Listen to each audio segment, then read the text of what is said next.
Welcome to the Houston Roundball Review takeover of the lunch break, powered by JM&E.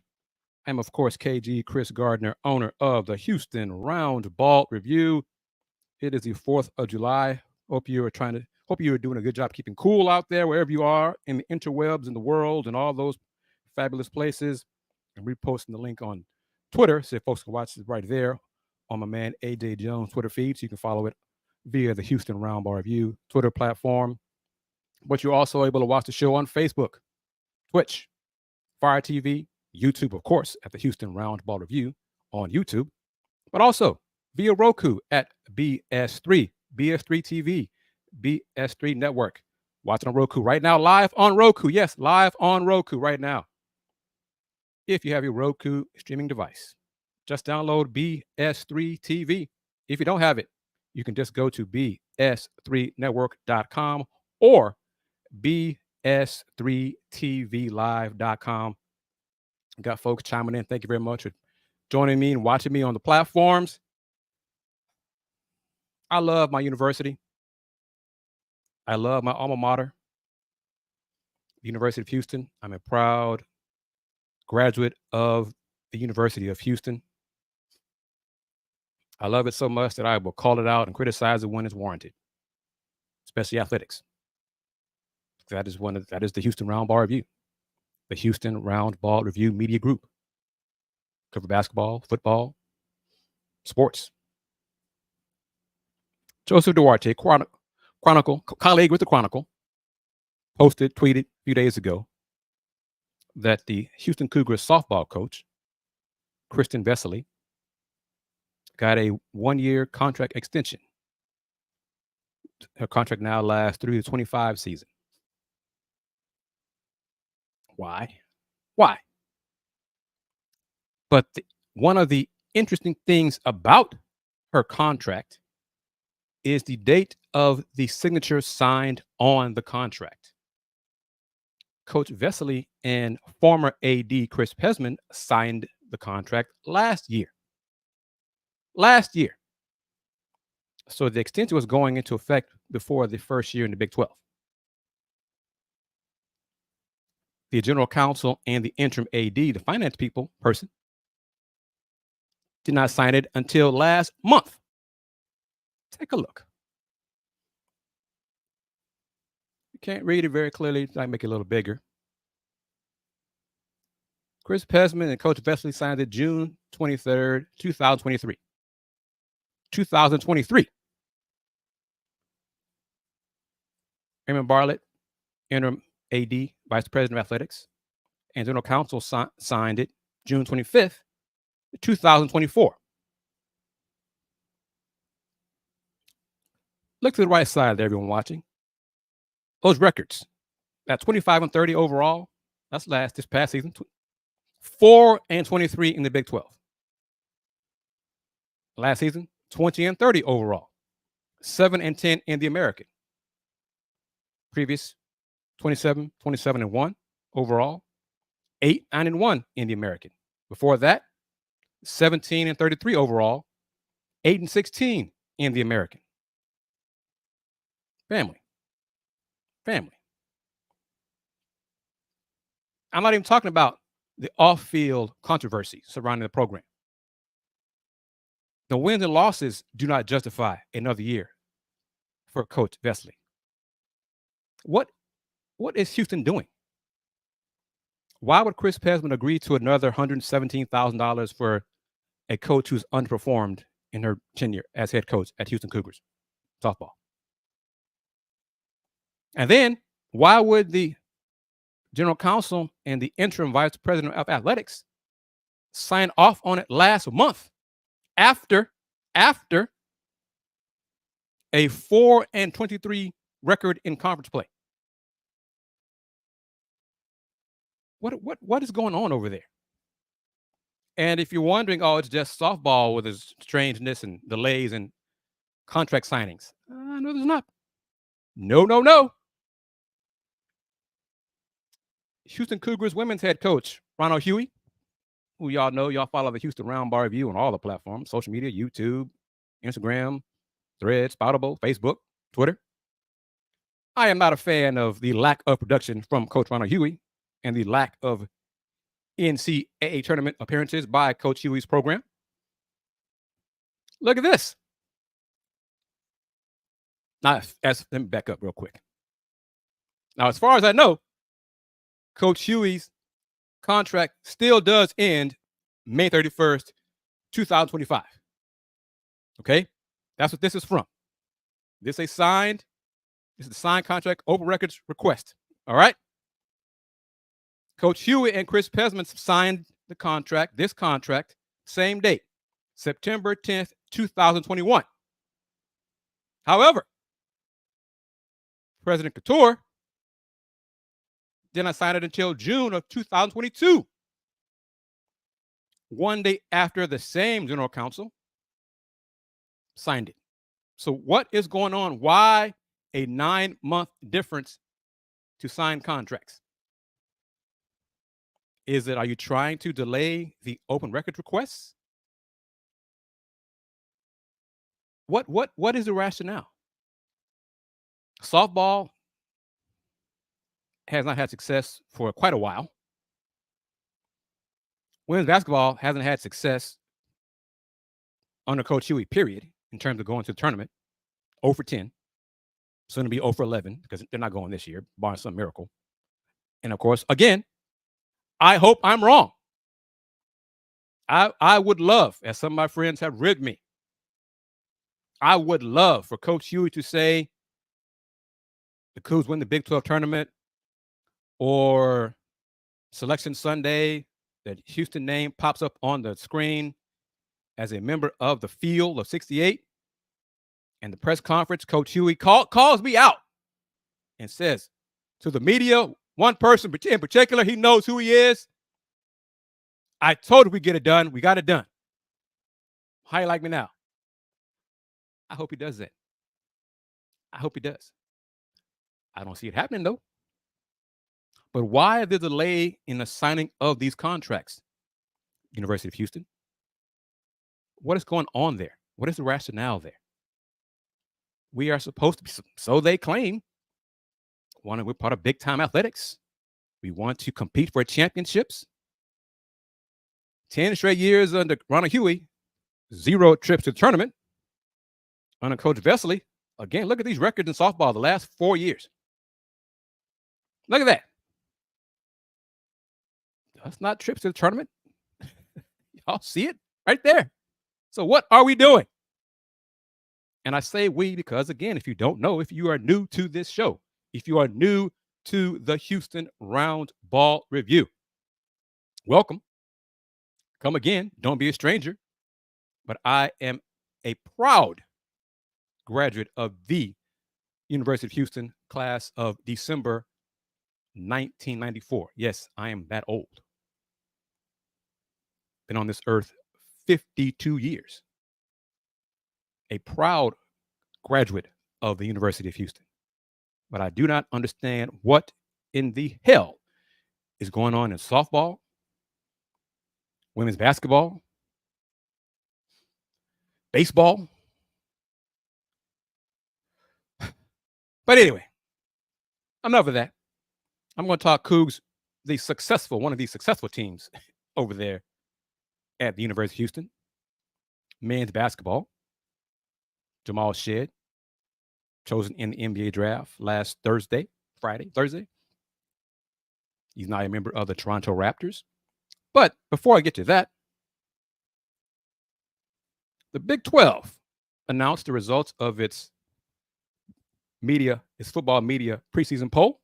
Newcomer, the Utah Utes, chosen to finish first in the conference 2024 football preseason poll, as voted by media reps. The Utes claimed 20 first-place votes for a total of 906 points, edging out K-State, Kansas State, who finished second with 19 first-place votes. Oklahoma State placed third with 14 first-place votes. Big 12 will have their, case. Oklahoma State participated in the 2023 Big 12 football championship. Kansas picked fourth with 5 first-place votes. See the total points. But getting on to the next. The remaining spots: Iowa State 6, West Virginia 7, UCF, a newcomer, a second-year member of the conference, 8th, Texas Tech 9, TCU 10, Coach Prime in Colorado 11, Baylor 12, BYU 13, Cincinnati 14, the Houston Cougars 15, and Arizona State 16, bringing up the rear. Big 12 Football Media Days will be conducted next Tuesday and Wednesday, July 9th and 10th. Coverage from both days will be on ESPNU and Big 12 Now on ESPN Plus. There is the poll version of what I just read aloud. You can see it right there. Coach Willie Fritz, and the Cougs football team picked 15th out of 16 teams. Not much of a surprise. First year for Coach Fritz, considering the dumpster fire he inherited from the previous regime. I feel safe in saying this. Joe, how are you doing? And I hope you're right, Joe. I hope you're right. When the new AD is hired, I hope you are correct. That baseball, softball, and women's basketball are all fired. They need to go. They need to go. I hope you are correct. But I'm going to say this. I feel safe in saying this. I don't have a lot of money to gamble. I'm not a gambler. This poll, this first year under Willie Fritz, will be the last time Houston Cougars football is picked that low in a Big 12 football media preseason poll. Will be the last time they'll pick that low. In fact, let me see if I still have it. I don't know if I have it over here. I don't have it on this platform. Do I? But I would guarantee it. I guarantee it. Be the last time UH football is picked to finish that low under head coach Willie Fritz. I guarantee it, to borrow from my young man, Andy Yanez. And reminder, let me bounce around my slides here. What's the next one? Andy, Dayon, and I will be in Vegas in a few days for Les Rage Cougs covering the Big 12 football media days. Going to do 2 shows. Shows are sponsored by the Saxenian family, the regular of the sponsors of the basketball shows. And I think we have some other sponsors, some secondary and maybe even tertiary sponsors of the Les Rage Cougs shows while we are in Vegas for Big 12 football media day. So tune in to the Pod Slamma Jamma YouTube channel or the Houston Roundball Review YouTube channel. Subscribe to both channels. Click on that bell so you can receive notifications when shows are posted on both channels. And Joe agrees with me. It will be the last time the football is picked that low. The class of 25, last week it was number 39 in the country. Probably go up a little bit higher. It will be the last time because Coach Fritz is building a solid foundation for football at Houston. Now it's up to the fans and the alums, the administration, marketing, etc., to buy their tickets and get out there and support the football team, the Houston Cougars football team. Not just waiting to see who the Cougs play. They're playing some team in the Big 12. Nope. They are the Houston Cougars. If you are an alum, then I think you should be buying tickets to see your alma mater play football, not the opponent. That seemed like a novel concept to me. I don't know. Makes sense to me. Support the football program. Support the university where you got your degree. You spent 4, 5, 6 years, however long it took you to get your degree. Support the football program. I know there are warts in athletics. I know that. I say it. I call it out. But still, support Coach Willie Fritz, this new regime. I think Houston Athletics finally got the right person in charge for football, and he deserves support. Shifting gears, I'm going to go bouncing around a little bit on this edition of the Houston Roundball Review Takeover of the Lunch Break, powered by JM&E on this 4th of July. Joe, thank you very much for spending time with me on this 4th of July. Going to have maybe one or two video clips from Coach Kelvin Sampson from his media session with us last Friday. But right now, Houston Rockets announced they have signed rookie Reed Sheppard, re-signed Nate Williams to a two-way contract, and re-signed Houston Cougar, Nate Hinton, and Jermaine Samuels Jr. All four players are expected to participate in the 2024 NBA Summer League, which takes place in Las Vegas from July 12th through 22nd. Rockets' first Summer League game is against the Los Angeles Lakers, featuring Bonnie James and first-round pick Dalton Connect. And also, I'm really bouncing around here. Let me see if I can get to it real quick here. But Big Thrillo, if you are watching, this is for you. Let me see if I can get to it here. Right here. This one right here. This young man will be on the Lakers Summer League team. Jordan Nicholas. This past season, the TSU alum, played for the Lakers NBA G League team as a member of the South Bay Lakers. In his 26 games, including 14 starts, Jordan averaged 7.9 points and 6 rebounds per game while shooting 50% from the floor. 6'9", 225. So good luck to Jordan Nicholas as he participates in Summer League. He's on that grind, pursuing his dream. So good luck to him. It's Summer League, and that's an opportunity for players like him to expand their game and be seen by other teams and other personnel throughout the league, overseas, etc. Back to the Rockets. As y'all know, Reed Sheppard was the 3rd overall pick by Houston in the 2024 NBA draft. Following his freshman season at Kentucky, he was named National Freshman of the Year by the National Association of Basketball Coaches and, the U.S. Basketball Writers Association. I am a member, a proud member, going on who knows how long, in addition to earning Associated Press All-America Honorable Mention honors. Williams appeared in 22 games as a two-way player for the Rockets last season. Per 36 minutes played, Nate averaged 17.6 points and 6.4 boards while shooting 54% from the floor. Nate Williams also played in 11 G League showcase / season games while transferred to the Rio Grande Valley Vipers and averaged 16.3 points per game, 5.6 rebounds per game, 2.9 assists per game, and 1.4 steals per game. Next is Clifford, as Kelvin Sampson calls him. Nate Hinton was a two-way player for Houston last season and appeared in 15 games. He earned G League All-Defensive First Team honors last season.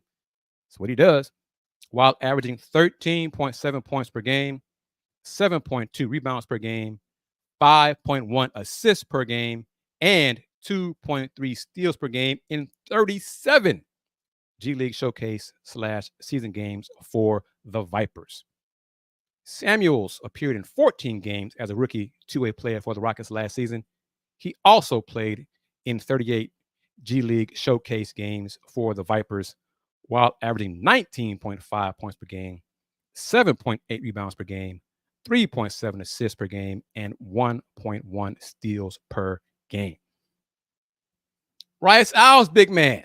This is now the H-Town area segment, tying all together. Rice forward Max Fiedler has signed an Exhibit 10 contract with the Philadelphia 76ers for the NBA Summer League. An Exhibit 10 contract is a 1-year, minimum salary contract with no other bonuses.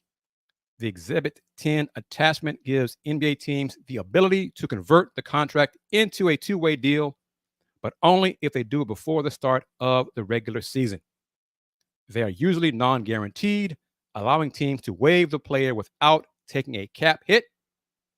In that situation, the player would earn a bonus of between $5,000 to $50,000 if they remain with the team's G League affiliate for 60 days. So good luck to Big Max Fiedler. Max 6'9", 6'10", can pass it, rebound. He's what, the first college Division I college player to have over 1,000 points, 500 rebounds, 500 assists, 100 blocks. The numbers were ridiculous. I mean, Max Fiedler is a hell of a college player. Wish him good luck with the 76ers Summer League team. Sunday, the NBA announced the numbers for the salary cap for the coming season. The salary cap has been set at $140.588 million for the 2024-25 season. The tax level for the season is $170.814 million. The salary cap and tax level went into effect on Sunday, June 30th. Teams are permitted to begin negotiating with free agents today. That's when I got the info from at 5 o'clock, 6 hours prior to the start of the league's moratorium period. The moratorium period ends at 11 a.m. Central Time this Saturday, July 6th. So July 6th, you will start hearing teams announce that they have signed their free agents. June 30th to now, you've heard agreements between teams and free agents, either their own free agents or free agents from other teams. It's just agreements. Nothing will be official until July 6th, when teams put ink to paper, can start putting ink to paper and dotting those I's and crossing those T's and making it official. And they will announce the signing of free agents like the Paul George deal with the Philadelphia 76ers. Like, the one that kind of still baffles me a little bit, the Rockets agreeing to a deal with Aaron Holiday to add to their backcourt or maintain their backcourt, plus rookie Reed Shepherd. So you're looking at Fred VanVleet, Jalen Green, Aaron Holiday, Cam Whitmore, Amen Thompson, and Reed Shepherd. Wow. That's a crowded backcourt. Joe Mendez. Joe, I believe you are a UH alum, I believe. Folks watching on Twitter. Got a lot of fellow Cougs watching the show, supporting the Roundball Review. Facebook, Roku, YouTube, Fire TV. Some news of interest, because it's official now. Of course, he's a draft pick, not a free agent. Jamal Shead, Toronto Raptors guard. On June 28th, the Toronto Raptors announced they acquired guard Davion Mitchell, forward Sasha Vesnikov, the draft rights to Jamal Shead, and a 2025 second-round pick via Portland from the Sacramento Kings in exchange for forward Jalen McDaniels. Shead was picked 45th overall by Sacramento in the 2024 NBA draft. Shead played 4 seasons at Houston, as we all know, go Cougs, where he averaged 9.7 points, 5 assists, 2.8 rebounds, 1.6 steals, and 27.5 minutes in 138 career games, which includes 108 starts. Last season, he was named the Naismith Defensive Player of the Year and became the first player in Big 12 history to earn Player of the Year and Defensive Player of the Year honors in the same season. He finished his career as the second winningest player in Cougs history with a 120-18 record, 120 wins and only 18 losses. That is pretty damn good for Mr. Jamal Shead. And speaking of Jamal Shead, the Houston Cougars, last Friday, June 28th, I asked head coach Kelvin Sampson if he, throughout the summer, the draft process, was in communication with Toronto regarding Jamal Shead. Listen to what he had to say. Reach out to you to talk about Jamal.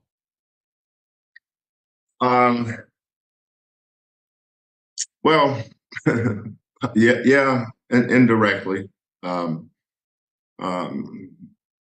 the days leading up to the draft, I always talk with usually they got so many different titles now. It used to be the director of scouting, and then the general manager, and someone on the coaching staff. So let's see. So Tuesday, Wednesday, Thursday were really, really busy days on the phone. I usually walk when I talk, so I got a lot of walking. And Tuesday, Monday, I was at John Lucas had a golf tournament, so I was there. But a lot of teams were. There were so many trades. One team would call and double check something. The other team would call and ask your opinion on fit with this, fit with that. But I talked to a lot of people. The thing with Toronto was I spent a lot of time talking to Jamal's agent the last 2 days too. So making sure that everybody was on the same page on what he wanted. But Toronto. Jamal could have went higher, but the big thing with the NBA now is these two-way contracts, and Jamal didn't come out to take a two-way. He could have stayed at Houston and got a two-way the next year, but he found the right spot. I think he's a great fit in Toronto with how they want to play, and they need him. So Jamal will go to summer league with Toronto, and he'll everything goes right, which I don't have any hesitation that or any apprehension that it won't. Once Jamal gets there and the new coaching staff, his new coaching staff we'll see him, but they really wanted Jamal. And I'm glad he's getting this opportunity. They're getting a heck of a player. Which followers of the Houston Cougars know full well. The Toronto Raptors are getting a hell of a player in guard Jamal Shead. Wish him well. I look forward to seeing when the Raptors come to H-Town to face the Rockets, and I'll get a chance to talk to him pre-game, post-game, etc. Some more TSU news. So I do that. Cover H-Town teams. That's what the Houston Roundball Review does. Texas Southern signed Bryce Roberts, 6'1" guard from UT Tyler. I had to do some digging for some of this stuff. He's 6'1" guard, 180, 27 games played, 24 starts last season for UT Tyler. Was preseason all-conference. He averaged 13.1 points, shot 45% from the floor, including 35.7 from three. Thrillo, there's one of your three-point shooters. Last week's signings from Tigers, they did not shoot threes. Bryce Roberts shoots threes. 50 made threes out of 140 attempts. So what is that? That's about 5 threes a game, roughly.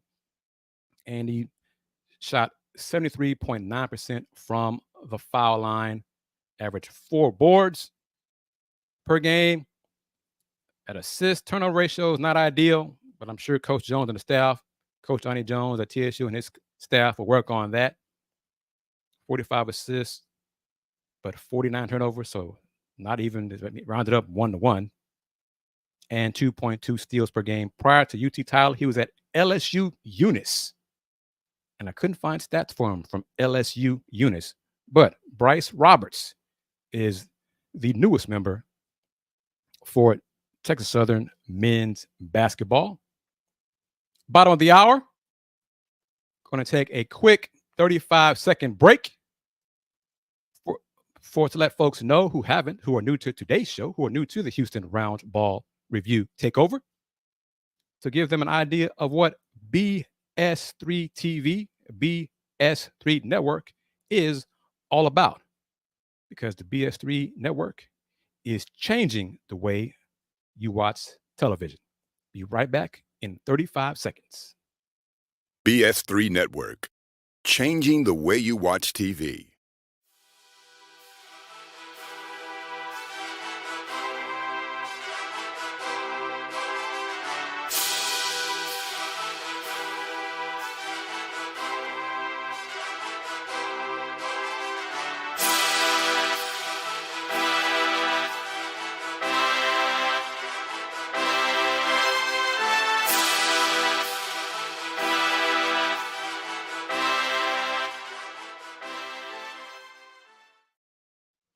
Welcome back.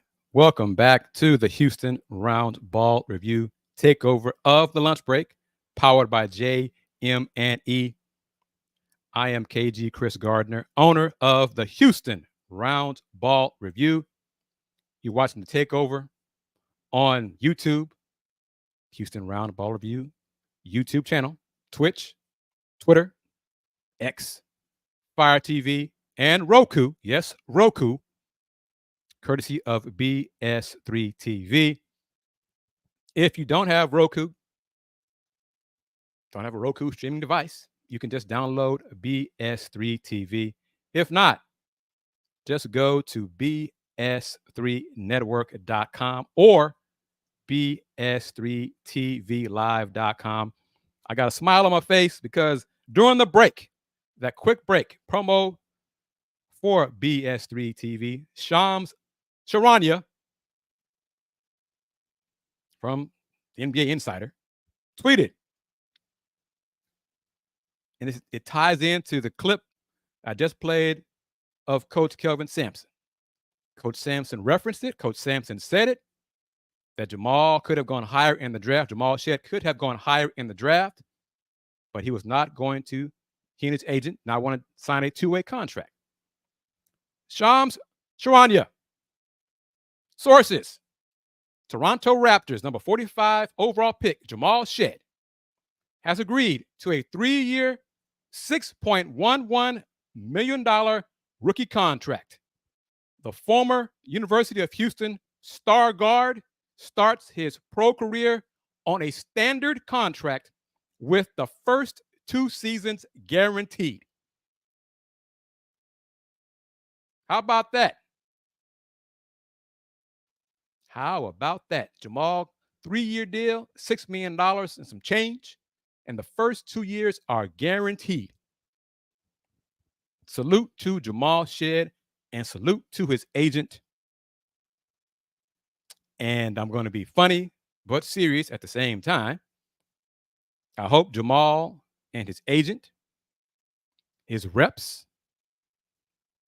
have been contacted by the University of Houston Alumni Association to begin some sort of contribution from Jamal to his alma mater.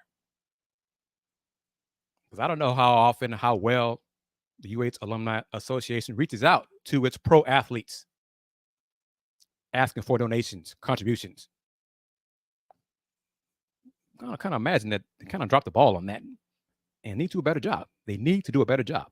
But yes, congrats to Jamal Shead. He's agreed to a 3-year, $6.11 million standard NBA contract. Second round pick, getting the first 2 years of the 3-year deal guaranteed. That is awesome news for Jamal Shead. Salute to head coach Kelvin Sampson for letting the media know last Friday that that was happening. So congrats to Jamal Shed.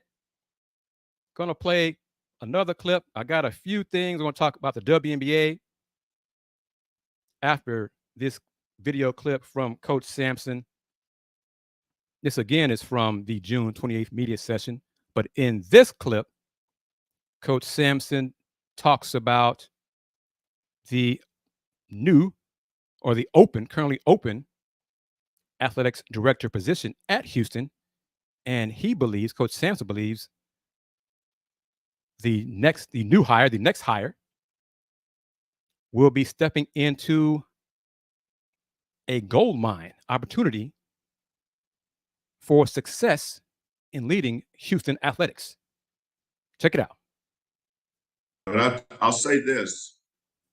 If I was an incoming athletic director, I would want to be the athletic director at Houston because of the ceiling and the resources we have here in our city. We don't have a low ceiling here. Some of the schools have low ceilings because of the town and the opportunities for money raising or fundraising or new revenue streams that those cities will provide. We're in Houston. I think there's a whole new frontier out there for us to explore. We need a little. We need Lewis and Clark. We need somebody to go where we haven't been. We need to explore. We need new ideas. We need, and we have it. We have it here. I remember what this basketball program looked like in 2014. People that's just jumped on our bandwagon the last few years, they don't remember where we came from. So they'll get spoiled when it goes sideways a little bit, which inevitably all programs do. But I won't. I remember April of 2014 when this athletic director comes in, whoever he may be, he'll remember June or July or August, whenever it happens, of 2024. But it's a tough job. Being an athletic director is a tough job. It's one of those jobs that nobody understands the difficulty of it. If you're on the outside looking in, you have no idea how hard it is to be an athletic director today on a college campus with all the mandates. And think about it. We just went from the American Athletic Conference to the Big 12. It's like scaling a business. If you're scaling a business, the first thing you've got to do is spend money. And sometimes you have to spend money you don't have. Because one day, to make it to where we need to go, what we need more than anything else is money. Now, these schools that have been in the Big 12, they've got 30 years of reserves. We don't have that, but we still have to spend the money that they're spending, but we can't. And that's why our programs are so underfunded and under-resourced. And the only reason why is I don't think it's the fault of any one person. It's because we don't have any money. You think about all the schools that joined the Big 12 in 1997. Whatever the media rights contract was that each athletic department got from their TV deals starting in 97, that thing has escalated every year to 2024. So they've taken that money, and I'm sure they built huge reserves. And, you think about the decades, 97 to 07 to 17. Now we're closing in on 27. Every year they're getting between, let's say, 30 and 40 million. And I'm just throwing a number out there. Well, we haven't had any of that, yet we're on the same conference as they are.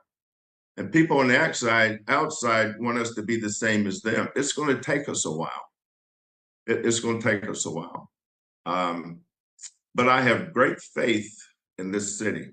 The reason I think University of Houston can be a power in the Big 12 is, number one, you better get the right person. And number two, we're in Houston, Texas, man. This city is popping. You can get stuff done here.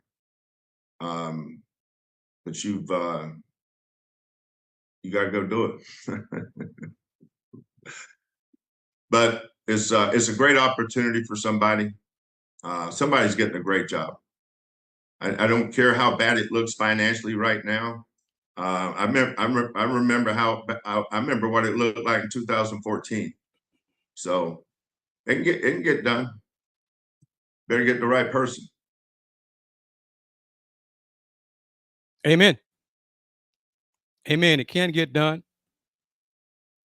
Better get the right person who can fundraise, can massage the egos of the money folks, the donors, help convince older alums the importance and the value and the need of NIL, help convince the younger alums to come support the football team, spend some money that they have. Doesn't have to be $1 million. Contribute what you can. You get more and more donors to contribute. That adds up. Don't feel bad. I don't have a lot of money. I don't make 6 figures. And the flip side, the administration should not shun those folks who don't make 6 figures, who aren't some major corporation, because those alums might want to help, but haven't been contacted. They've been ignored. Cougs helping Cougs is a thing, is real, needs to be real, needs to be emphasized. I say it. I'm still looking for more support. I'd like to do the takeover more than once a week. Can't do it alone. Can't do it on pipe dreams. Can't do it on hopes and wishes. Yeah, Chris, I'll get back to you on that. Or yeah, Chris, I saw you on TV. I'm going to support you. Crickets. Keep doing what you're doing. You want to support? No. Same thing with my alma mater. I love my Cougars. Have you bought any merch? No.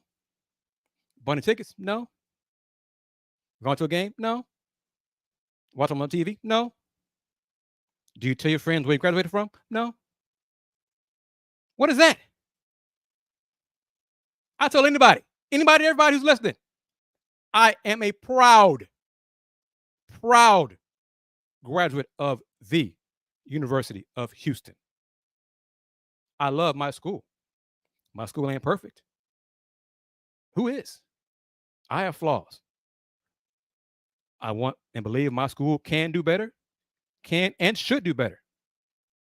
But we as alums need to do our part in helping the school do better. It all goes hand in hand. We are the University of Houston.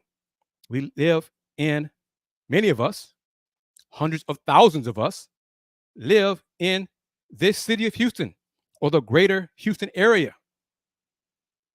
We should be working together, more of us get involved in helping our university reach higher heights. Academically, athletically, we can do this. We talk a good game. Time to walk that talk, man. Time to back it up and get involved. Let me step down from my soapbox in these closing moments of this edition of the Houston Roundball Review Takeover. Going to talk some women's hoops, some WNBA. Might even play a clip or two from one of the WNBA All-Stars. WNBA All-Star game will be July 20th in Phoenix at the Footprint Center, home of the Mercury. Here are 6 of the 12 members of the Team NBA squad. This year's All-Star game will feature Team WNBA against the USA Women's National Team. First 6, alphabetical order: Joanna Bonner, Aaliyah Boston, Caitlin Clark. I think some folks have heard of her. Caitlin Clark, Alicia Gray, Dearica Hamby, Brianna Jones, and if you're listening and not seeing, Duana Bonner from Connecticut Sun, her third All-Star selection. Aaliyah Boston from the Indiana Fever, second All-Star selection. Miss Caitlin Clark, Indiana Fever, her first, won't be her last. Alicia Gray, the Atlanta Dream, second All-Star selection. Dearica Hamby, LA Sparks, third All-Star selection. Brianna Jones, Connecticut Sun, her third All-Star selection. Their teammates on Team WNBA, Jonquel Jones, New York Liberty, fifth All-Star selection. Kayla Buckets McBride, Minnesota Lynx, fourth All-Star selection. Kelsey Mitchell is the third member of the Indiana Fever to be selected to the All-Star game. This will be her second appearance. Orike Ogunbowale from the Dallas Wings, making her fourth trip. H-Town's own Nneka Ogwumike, Seattle Storm, ninth All-Star selection. And another rookie who folks know, Angel Reese from the Chicago Sky, making her first All-Star selection. They will be going against the USA Women's National Team. First, Nafisa Collier from the Minnesota Lynx, making her fourth All-Star selection. Claudia Copper, Phoenix Mercury, her first year with the Mercury, but her fourth All-Star selection. Chelsea Gray, Las Vegas Aces, sixth All-Star selection. Brittany Griner, another H-Town product. Phoenix Mercury, 10th All-Star selection. Sabrina Ionescu, New York Liberty, third All-Star selection. Jewel Lloyd, Seattle Storm, making her sixth All-Star selection. Their teammates on the USA Women's National Team. Kelsey Plum, Las Vegas Aces, third All-Star selection. Stewie, Brianna Stewart, New York Liberty, sixth All-Star selection. The GOAT, Diana Taurasi, Phoenix Mercury, 11th All-Star selection, her sixth Olympics. Alyssa Thomas, Connecticut Sun, fifth All-Star selection. Asia Wilson, the favorite to be most valuable player for this season. Las Vegas Aces, sixth All-Star selection. And last but not least, Jackie Young, Las Vegas Aces, third All-Star selection. 4 Aces players, 2, 3 Liberty players, a lot of continuity. Going for their 8th straight Olympic gold medal. Much, much better than the men's team in success in the Olympics, but that's another story for another day. The Caitlin Clark effect continues. The Fever road game at Phoenix on Sunday, June 30th, had 1.9 million viewers. Viewership peaked at 2.7 million viewers. At same game, same date last year, is an increase. It was an increase of 462% versus the regular season average last year on ESPN. Again, the Caitlin Clark effect is real. I mentioned it. Going to play so I can squeeze in 2 videos. One from Miss Angel Reese about making the All-Star team. She got emotional. For those folks who say Angel's not emotional or whatever, well, here you go. Angel Reese. No, don't apologize, but the emotions is not something I've seen from you yet. Yeah. So can you just describe the reason for the tears? And Well, we won today. We won today, but they just told me I'm an all-star. And I mean, I'm just so happy. I know the work I put in.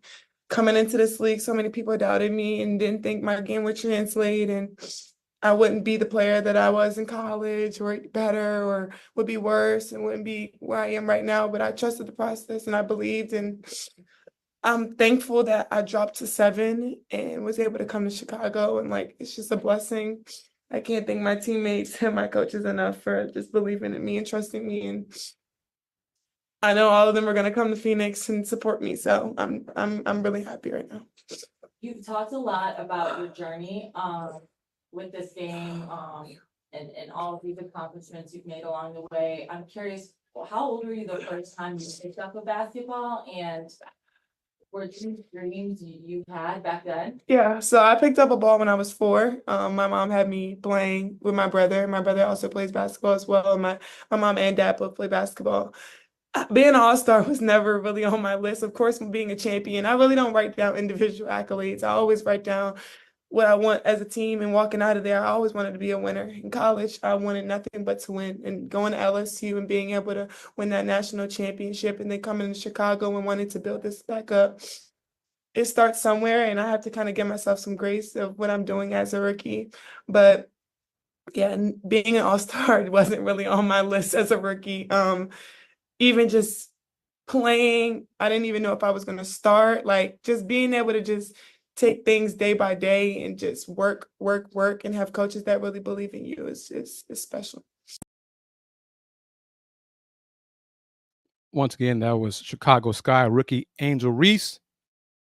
Her reaction to being notified that she is a WNBA All-Star in her rookie season. She is on a 11 consecutive game double streak for the Chicago Sky. In his closing moments, I'm going to see if I can play the clip from the Indiana Fever's 3 WNBA All-Stars. And one of those, of course, is a young lady by the name of Caitlin Clark. So if I can pull that up right here, I believe. Yes, here we go. Specials. I think it just goes to show the talent that we have on this team.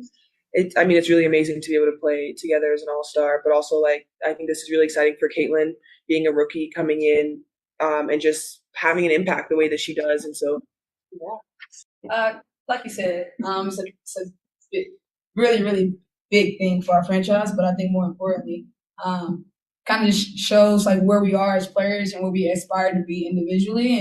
And I think any great player, great competitor has an all-star somewhere down their list. And we put in a lot of hard work, and so it feels good to kind of see these two ladies smile about this process, and nor myself. Together we can experience it. So I was gonna say that the opportunity. Yeah. I know you guys spend a lot of time together. The opportunity to do something that's kind of fun together is going to be kind of cool for the three of you too. It seems like. Yeah, we all get to be on the same team, so at least we'll have each other. We can have some familiarity, I guess. I don't know. But no, obviously it's fun. It's cool, obviously, for myself to accomplish this in my rookie year. But I'm just lucky to be a part of these two, or with these two. And like you said, it's big for our franchise too. I think it just shows the talent we have, and slowly just putting that together. And the future is bright.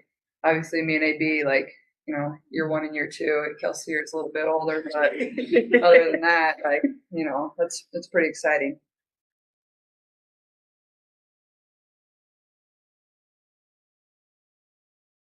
So once again, that was Indiana Fever's 3 All-Stars, WNBA All-Stars Caitlin Clark, Aaliyah Boston, and Kelsey Mitchell. Closing moments of this edition of the Houston Roundball Review Takeover. Couple reminders. If you didn't see it, haven't seen it, my colleague Adolphus A.D. Moore has been approved to attend and cover the 2024 Pro Football Hall of Fame Enshrinement Week. Andre, AJ from the Texans going into the Hall of Fame, getting that gold jacket. And A.D. Moore will be there representing the Houston Roundball Review Media Group. So it's another honor for the Houston Roundball Review Media Group. A.D. Moore will be providing content for the media group on his platforms, and of course his show, the Ad Max Corner, which you can watch on the Houston Roundball Review YouTube channel. And then lastly, again, what is my alma mater doing with softball? Why would they give the softball coach a contract extension that was signed by her and the former AD last summer, but the interim AD and general counsel did not sign it until last month? Why?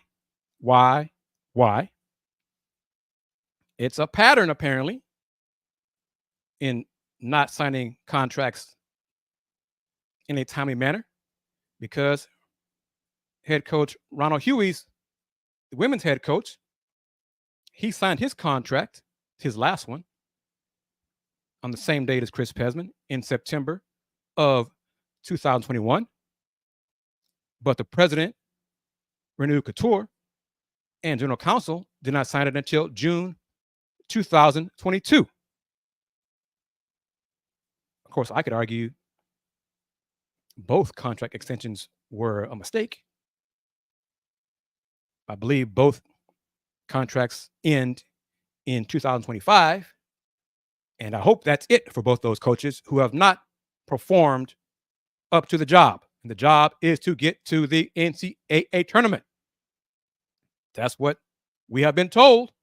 We as the public, we as alums of the University of Houston. New AD comes to town, make some changes in coaching, changing in fundraising, changes from the top down, even if it means some more changes in administration, personnel. It's time for a change. Cougs are part of the Big 12. They need to act like it. In competition, in administration, in coaching, in staff, etc. That'll do it for this edition of the Houston Roundball Review. Reminder, the Houston Roundball Review YouTube channel has achieved over 5 million views. Looking for advertising? Advertise on this show, all my shows. Email me at advertise@thehrr.com. Let's Rage Cougs, me, Andy, and Dayon will be in Vegas next week for the Big 12 Football Media Day. Click on that shop button, buy some Houston Roundball Review merch. I'm going to enjoy my favorite beverage in this mug. Wrap it up. Since 1994, the Houston Roundball Review. Local name, global perspective. Everyone, take care. Peace. It's Sybil Wilkes with what you need to know. Today is Independence Day, Thursday, July 4th, 2024. Number 1, as many in America pause to observe the nation's 248th birthday, the What You Need to Know news crew wants to celebrate some of our African American heroes. The newsletter is featuring a few of the best speeches given by some of our best orators. We hope you'll take the time to read their words and reflect on their themes of freedom and the American dream. Number 2, the Supreme Court ruled 6-3 to overturn Chevron versus Natural Resources Defense Council, reducing federal agencies' power to interpret laws. Courts will now decide the meaning of unclear laws. Justice Elena Kagan dissented, warning of disruption to government functions like environmental and financial regulations. Number 3, summer's warm weather and longer days motivate families to get active outdoors. However, outdoor fun increases the risk of injuries, including those mild bumps and bruises, and that could include some serious concussions and broken bones. Check out today's newsletter for tips on avoiding or preventing the most common summer injuries. Number 4, after last week's presidential debate, major editorial pages and politicos called for President Biden to step aside after the high-stakes debate during which he lost his train of thought and crucial moments and struggled to respond to those comments by former President Donald Trump. At a time when the 81-year-old Biden needed to convey physical strength and mental sharpness, some critics said he failed to meet expectations. However, the next day, during a campaign stop in Raleigh, North Carolina, Black voters said that President Biden gave them a clear, passionate, and highly self-aware man that they can support. Number 5, as July marks the beginning of Minority Health Awareness Month, a concerning story has surfaced involving an online therapy. a social worker was accused of a shocking deception and downright lying. Peggy Randolph, a social worker in Florida and Tennessee, is accused of allowing her wife to impersonate her in online therapy sessions for almost 2 years, defrauding hundreds of patients. The scheme was discovered after the wife's death, and the social worker lost her license and was fined. Mental health and wellness contributor Aprilette Russell gives tips on how to find reliable therapists. Here's your daily inspiration from Yogi's Jewels. Hydrating adequately can alleviate and prevent headaches, which are often caused by dehydration. Join me tonight as we check in and check up and discuss and learn about the importance of hands-only CPR. Thanks to our partners, the American Heart Association and Elevance. We'll be live on YouTube and Facebook at 7 p.m. Eastern, 6 p.m. Central. I'm Sybil Wilkes. Be informed, be empowered.